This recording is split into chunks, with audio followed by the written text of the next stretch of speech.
Hey guys, there's a lot of people talking about this new pack by reverb.com. It's a bunch of drum kits, and I think they're sample drum kits from old drum machines, so some of the original drum machines, and there are tons of them. It's quite a big file. Let me just give you a quick example of what they sound like in case you're interested in looking at them. Here's 4 of them. I made quick little beats with it.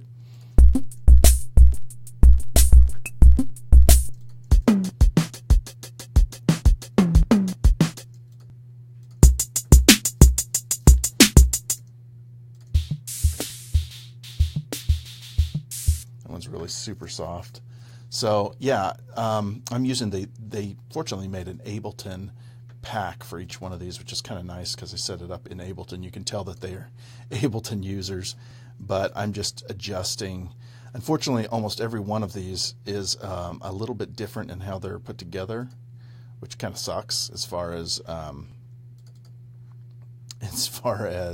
there's no consistency on the drum rack that they created, but the samples are there.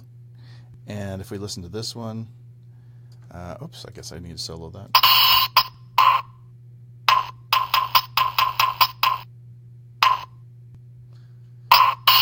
So that one's super strange, just a couple different samples.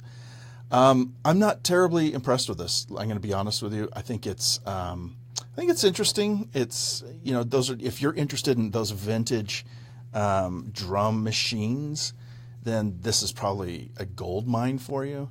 I personally don't really care that much about it, except from nostalgia's sake. I think it's cool from a nostalgia standpoint, but it's not something I would probably use much. I have to say,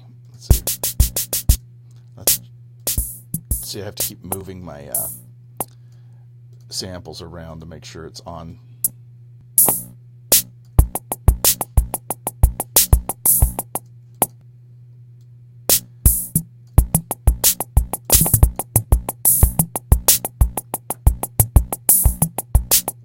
So yeah, it's not something I would probably use. I think it could be used for something quirky or kind of interesting. Remember that there's a movie that was real famous for a while about a songwriter. I'll have to put the link to it. And they did a couple songs that are acoustic guitars and just very singer-songwriter, but they put one of these old drum machines in the background as the percussion, and it really was cute. It was cute and quirky, and that's the kind of thing I would see this in. But yeah, maybe I'm not creative enough to know applications to use this in, but I think it's neat from a nostalgic standpoint. It's probably not something I'm going to keep on my hard drive. It takes up a lot of space, and there's tons of these little quirky little drum machine packs. It is cool that it's free. I think it's their way of getting your email so they can advertise to you. But that is my review about this new audio pack.